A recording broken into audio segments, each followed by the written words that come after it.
Agar siz bu videoni ko'rayotgan bo'lsangiz va marketing sohasida bo'lgan bo'lsangiz, tabriklayman. Bu men o'zimni 4 yil ichida qilgan 12 ta xulosamni siz bitta videoda o'ziga olib, qabul qilib, o'zidagi ba'zi holatlarni o'zgartirishingiz mumkin va o'zingiz xohlagan nuqtaga mendan ko'ra tezroq yetib borishingiz mumkin.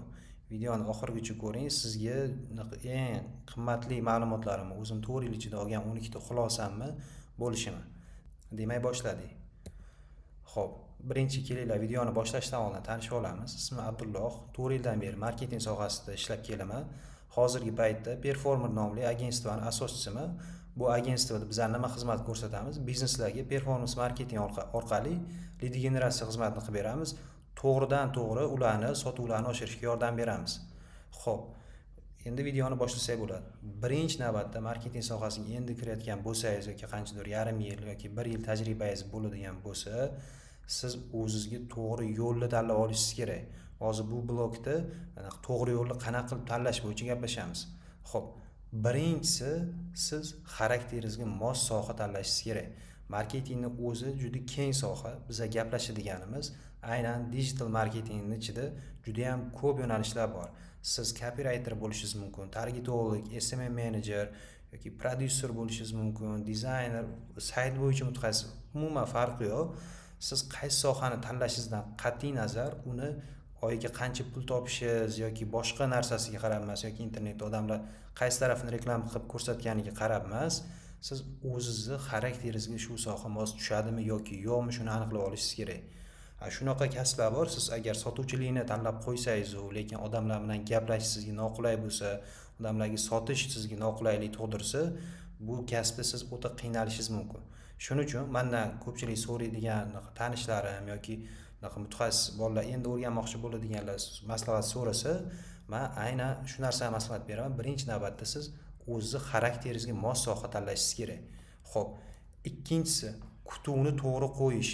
Siz agar boshida o'zingiz shu sohadan kutuvingizni to'g'ri qo'ya olmaydigan bo'lsangiz, siz sohani tezda tashlab ketishingiz mumkin va natijaga erishishingiz juda qiyin bo'ladi.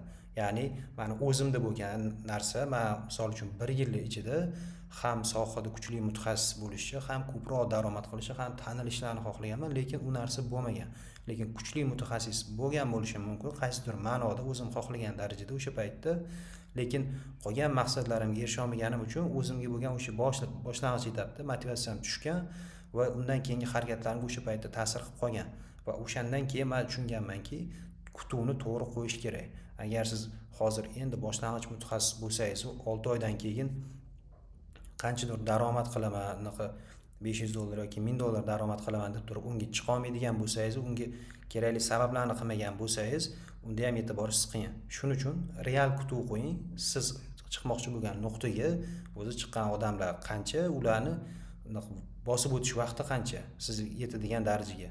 O'shaning uchun kutuvlaringizni aniqlab oling sohadan. Xo'p, uchinchisi sohadan sohaga sakrayvermaslik. Ya'ni ko'pchilik qiladigan xatolardan, meni o'zimda ham bo'lgan xatolardan bu eng muhimi, bu boshlang'ich etapda odamlar, mutaxassislar sohadan sohaga sakraveradi. Nima uchun bunaqa bo'ladi desa, birinchi reklamada ko'radi yoki Instagram hatto reklamada ko'rib, sohasini tanlagan bo'lsa, SMM bo'lishi mumkin, targeting bo'lishi mumkin. Endi bitta ish yaxshi qilib turgan paytida, bitta targetolog yaxshi qilib tursa, saytlar ommalashib ketib qoladi. Sotuvchi sayt qilish yoki landing page'lar qilish ommalashib ketsa, u targetolog borib kasbini sayt qilishga o'zgartiradi.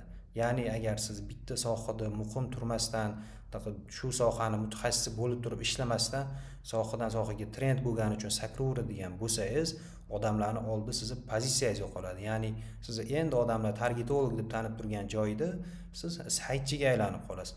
Saytda qanchadir vaqt qilib turganingizdan keyin targetga yoki marketingga yoki boshqa narsaga o'tib ketsangiz, shu marketolog o'zgarasiz. Ya'ni siz bitta narsani aniq qilib oling, qanchadir vaqtda rezultatga chiqqanimdan keyin o'taman desangiz, u boshqa narsa. Lekin siz rezultat ko'rmaganingiz uchun mana bitta sohani tanlab turib, 2 oy, 3 oy ishlab turib, keyingisiga o'tib ketishingiz bu sakrash. Lekin siz level up qilib, ya'ni keyingi darajaga chiqish uchun o'zgartirsangiz, unda muammosi yo'q. Shu narsani ham chalkashtirib qo'yish kerak emas. Xo'p, ya'ni tushunib oldik, sohadan sohaga sakrayvermasligimiz kerak. Xo'p, ya'ni siz umumiy xulosa nima? Siz to'g'ri yo'nalishni tanlasangiz, va kutuvlaringizni to'g'ri qo'yadigan bo'lsangiz va vaqtga qo'yib bersangiz, ya'ni shu sohada qanchadir vaqt ishlasangiz, 6 oymi, 1 yilmi, 2 yil ishlaydigan bo'lsangiz, aynan shu soha bo'yicha siz o'zingizda kuchli poydevor qo'yasiz. Ya'ni o'sha fundamentingiz mustahkam bo'ladi. Keyingi sohalarni o'rganishingizda yoki keyingi sohaga o'tishingizda sizda osonlik bilan o'tishingiz va ko'proq daromad qilishingiz fundamenti kuchliroq bo'ladi. Ya'ni osonroq daromad qilishingizga katta sabab bo'ladi. 4-chi xulosam bu kuchli ustoz topish. Siz qaysi sohada bo'lishingizdan qat'iy nazar, targetolog bo'lasizmi yoki marketolog bo'lasizmi, copywriter bo'lasizmi, sizni o'ziz chiqmoqchi bo'lgan nuqtada kuchli ustozingiz bor. Katta ehtimol bilan O'zbekistonda kuchli mutaxassislar hozir o'ta ko'p bo'lmasligi mumkin, lekin siz yo'nalishingizda topiladi. Va ularni topib yo onlayn kursida yoki offlayn mentorstvasi bo'lsin, mentorstvasida hech bo'lmasa kanallarni kuzatib, YouTube'dagi videolarni kuzatib, ularni bilimlarini olish imkoniyatingiz bor. Men o'zim taniydigan mutaxassislar bor, hech kimni kursida o'qimasa ham o'sha kuchli mutaxassislardan savollar berib, o'ziga kerakli javoblarni olib olishadi.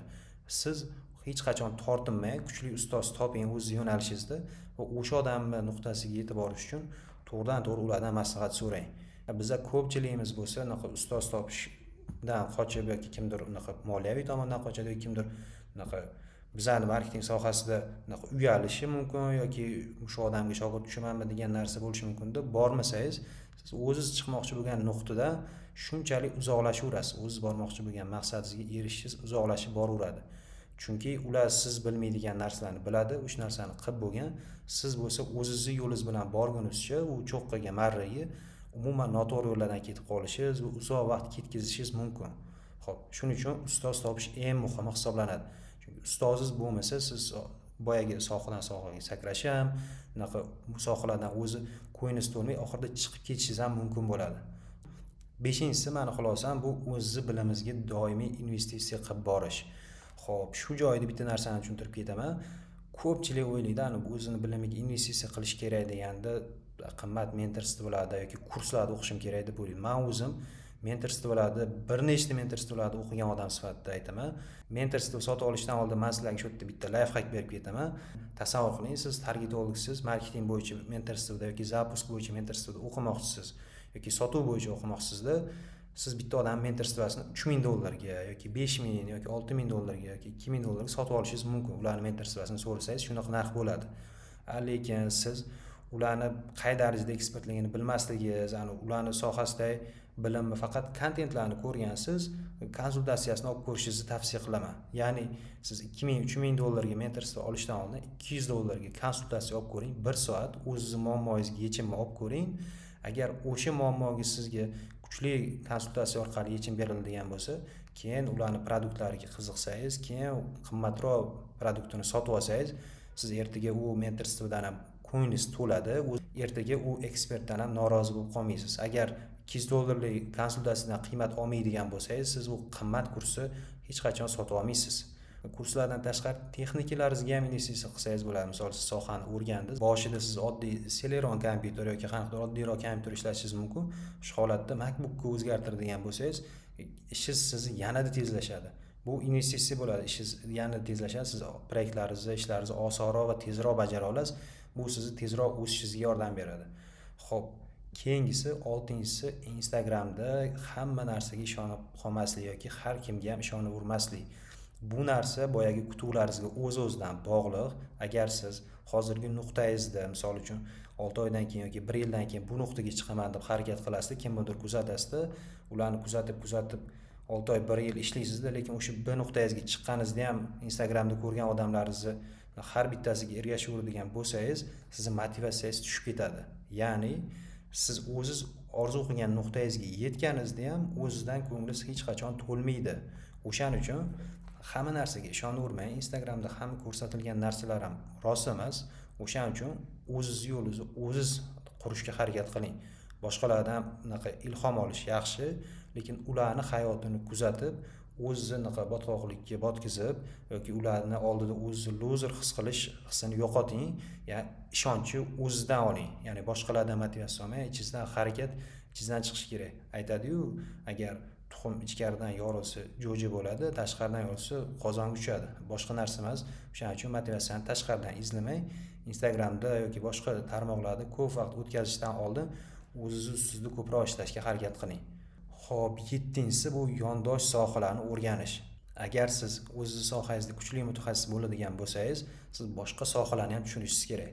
Men o'zimdan misol qilib tushuntiraman. Misol uchun men performance marketolog, digital marketolog bo'ladigan bo'lsam, men faqat SMM manager yoki targetni tushunishim kerak emas.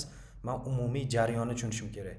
Misol uchun men qanaqa qiymat beraman bizneslarga desa, prosta performance marketing xizmatini sotganimizda biz bo'ldi target yoqib beramiz, sizga lead tushadi degan narsa bo'lmaydi. O'sha holatda biz biznesni to'liqroq tushunishga harakat qilamiz. Klient reklamani ko'radi, reklamani ko'rganidan keyin unga lead bo'lib tushadi, sotuv bo'limiga tushadi. Sotuv bo'limida u klient bilan qanaqa kommunikatsiya qilishadi sotuvchilar, u kelganidan keyin biznesga qanaqa qilib ularga sotuv amalga oshiradi, o'zi qancha etapda bo'ladi, qanaqa voronka orqali bo'ladi, mijoz sizni qay darajada taniydi degan narsalarni chuqurroq tushunishingiz kerak. Ular biznesni marketing jihatdan to'liqroq tushunishingiz kerak va bu sizga bizneslarga yaxshiroq rezultat qilib berishingizga yordam beradi. Yondosh sohalarni o'rganishingiz, misol uchun siz targetolog sifatida dizaynni tushunishingiz, dizayner bo'lishingiz shart emas, lekin tushunsangiz yaxshi. Va keyin copywritingni yaxshi tushunishingiz kerak. Targetolog bo'lib turib agar copywritingni bilmaydigan bo'lsangiz, demak siz yaxshi targetolog emassiz. Xo'p, shu holat marketingni umumiy tushunishingiz kerak. Targetologman deb turib faqat siz reklama yoqib beradigan odam bo'lsangiz, siz unaqa marketing, unaqa biznes jihatdan olib qaraganda klientga katta foyda olib kela olmaysiz. Siz faqat reklama yoqib, rezultatni shu reklama kabinetda o'zidan ko'rsatib bera olasiz. Lekin biznesga siz shuncha pul tikdingiz, biz sizga shuncha pulingizni ko'paytirib berdik degan narsalarni bilish uchun ham siz marketingni, biznesni o'zi chuqurroq tushunishingiz kerak bo'ladi. Xo'p, keyingisi mijoz va biznes, mijoz bilan qanaqa ishlash, shu qilayotgan ishingizni qanaqa qilib biznesga aylantirish haqida, doimiy barqaror daromad qilish haqida gaplashamiz endi bu blogimizda. Hozir o'zi eng ko'p muammo o'zi mutaxassislarda doimiy barqaror daromad qilish bilan bog'liq bo'ladi. Xo'p, bu 8-xulosam doimiy sotiladigan xizmat ustida ishlash. Men o'zim 4 yildan beri marketing sohasida bo'ladigan bo'lsam, shu paytgacha juda ham har xil xizmatlarni sotib ko'rganman. Eng birinchi TikTok menejer bo'lganman. Copywritingni yaxshi bilganim hisobiga TikTok menejerlik xizmatini sotganman, copywriting xizmatini sotganman. Undan keyin SMM menejer bo'lganman. SMM menejer bo'lgan paytimda bir vaqtda targetolog ham bo'lganman-da. Ana u paytda men hammasini qilib ko'rganman. Targetolog, undan keyin oxiri agentstvoga kirib marketing menejer bo'lganman. Men digital marketing bo'yicha ishlaganman. Ana undan keyin men sayt qilishga ham o'tdim. Saytdan keyin zapusklarni ham qildim. Boshqa mana shu siz bilishingiz mumkin bo'lgan digital marketingda asosiy xizmatlarni sotib ko'rdim. Va shunda men o'zimga bitta xulosa olganim, siz doimiy sotiladigan xizmat ustida ishlashingiz kerak. Ya'ni nima demoqchiman? Siz agar sayt qiladigan odam bo'lsangiz, siz sayt qilsangiz, misol klient sizga keladi, bir marta sayt qilib berasiz. Copywriting qilib bersangiz, bir marta matn yozib berasiz yoki boshqa narsa qilib berasiz. Logotip qilib beradigan bo'lsangiz yoki brending qilib beradigan bo'lsangiz, bir marta brending qilib berasiz. Bo'ldi, o'sha joyda tugaydi. Lekin siz doimiy sotiladigan xizmat ustida ishlasangiz, bu bo'lishi mumkin targeting yoki SMM bo'lishi mumkin. Oylik podpiska modelida ishlaydigan xizmat ustida ishlashingiz kerak. Men shu xulosani qilganimdan keyin o'tgan yildan beri, shu 1 yil bo'ldi performer agentstvasini qilganimizga. Undan oldin o'zim freelance sifatida har xil xizmatlarni qilib, marketolog bo'lib qattiqroq ishlaganman, saytlar qilganman, boshqa qilganman. Shu performer agentligini ochganimizdan keyin faqatgina o'sha bizneslarga lead generatsiya orqali sotuvlarni oshirishga yordam berib kelyapmiz. Bu qanaqa ishlaydi o'zi desa, biz agar klientga birinchi oy mana targeting qilib, performance qilib, rezultat olib kelib bersak, keyingi oy ham o'z-o'zidan bizdan sotib oladi. Men keyingi oy yangi klient qidirishga majbur bo'lmayman. Ya'ni, misol uchun siz agar bir martalik sotadigan xizmatingiz bo'lsa, sayt qilib bersangiz yoki dizayn qilib bersangiz, boshqa narsa qilib bersangiz, bir oy tugagandan keyin keyingi oy yana yangi klient qidirishingiz kerak. Sizning ishingiz o'zingizni yaxshiroq rivojlantirish haqida bo'lmaydi-da, ishingizni siz yangi klient qidirib, doimiy xarajatlaringizni yopish, tirikchilik qilish haqida o'ylaydigan bo'lib qolasiz. Shuning uchun biznesdagi o'zi eng muhim qoidalardan bittasi o'zi shu. Siz doimiy sotiladigan mahsulot sotishingiz kerak. Bir martalik bo'lsa, demak siz katta narsani noto'g'ri qilyapsiz va bu sizni tez orada bankrotlikka olib kelishi mumkin yoki siz bu yo'nalishdan o'zi chiqib ketishingiz ham mumkin. Xo'p, keyingi xulosa 9-si bu ko'proq networking qilish. Bu qanaqa ishlaydi desa, men yaqinda bitta klient bilan ish boshlaganimda ular menga bitta zo'r gap aytib qoldi. Imkoniyatlar bu odamlar orqali keladi dedi. Ya'ni ularni gapiga ko'ra, misol uchun men keyin o'shandan keyin xulosa qildim. Men shu paytgacha olgan klientlarimni asosan networking orqali olganman. Misol uchun men performance marketing bo'lsam ham yoki sayt qilgan paytimda ham, boshqa marketing qilgan vaqtimda ham menga kelgan odamlar ular asosan meni tanigan marketing mutaxassislar yoki biznes egalari bo'lgan. Ular meni ko'proq tanigani uchun menga kelgan. Ular meni o'sha sohada eng zo'risiz deb kelmagan, lekin ular menga ishongani uchun, shu sohada qaysidir darajada bilimim bo'lgani uchun va meni qilgan tajribalarimni bilgani uchun ular menga ishonib kelgan. Ya'ni siz qancha ko'proq klient olmoqchi bo'lsangiz, qancha ko'proq daromad qilmoqchi bo'lsangiz, bu shuncha ko'p networking qilishingiz kerak degani. Shuning uchun siz agar networking qilish uchun eng kamida biznes klublar bor. Agar klublarga qo'shilmasangiz ham Telegramda har xil community gruppalar bor. Community gruppalarga qo'shilishingiz mumkin yoki Instagramda siz o'zingiz birga ishlashingiz mumkin bo'lgan yoki tajriba olishingiz mumkin bo'lgan mutaxassislarni kuzatsangiz, ularga podpiska qilgan bo'lsangiz, ularga yozishingiz mumkin. Shu kuni uchrashaylik, shu vaqtda siz bilan choy ustida gaplashsak bo'ladimi deb ularni zavtrga yoki obedga chaqirib turib, ularni bilimlaridan foyda olishingiz mumkin. O'zingiz ham ularga ko'proq qiymat berishga harakat qilishingiz kerak. Ko'pchilik noto'g'ri qiladigan narsa shu networking qilishim kerak deb odamlar bilan tanishishim kerak deb o'ylaydi. Odamlar bilan tanishishi o'zi yetmaydi. Mana boshlang'ich mutaxassislar endi o'rgangan payt networking qilaman deb любой klublarga boradi-da, klublarga qatnashishga harakat qiladi, lekin borasiz, o'zi kuchsiz mutaxassisligingizni bildirib qo'yganingizdan keyin odamlar sizdan uzoqlashadi. Unaqa mutaxassislar bilan gaplashishingizga kelmaydi. Shuning uchun siz birinchi navbatda o'zi kuchli mutaxassis bo'lishga harakat qiling va ana undan keyin ko'proq networking qilishga harakat qiling. Shundagina bu networking ishlaydi. Xo'p, 10-xulosa, qimmat sotish uchun ko'proq qiymat berish kerak. Ko'pchilik mutaxassislarning qiladigan xatolardan bittasi bu, qimmat sotishim kerak ekan deb shu paytgacha qilib kelgan, misol uchun oylik xizmat haqqi $300 bo'lib turgan narsani keyingi safar klientga $500 deydi yoki $700 deydi. Ana unda klient sizdan ketadi. Shu holatda siz qimmat sotish uchun o'zi nima qilish kerak desa, klientga ko'proq qiymat berish kerak. Siz qilib turgan ishingizni hisobidan, yana doimiy ishlab kelib turgan narxingizda o'zidan-o'zi narx oshib qolmaydi. Narxi oshirish strukturalari bo'ladi. Siz nima sababdan oshdi? Siz ko'proq qiymat berishni boshladingizmi? Yoki sizda klientlar patogi ko'payib ketganidan siz klientlarni kamaytirib narxni oshirayotganingizni bildirishingiz mumkin. O'shaning uchun siz qimmat sotish uchun ko'proq qiymat bering.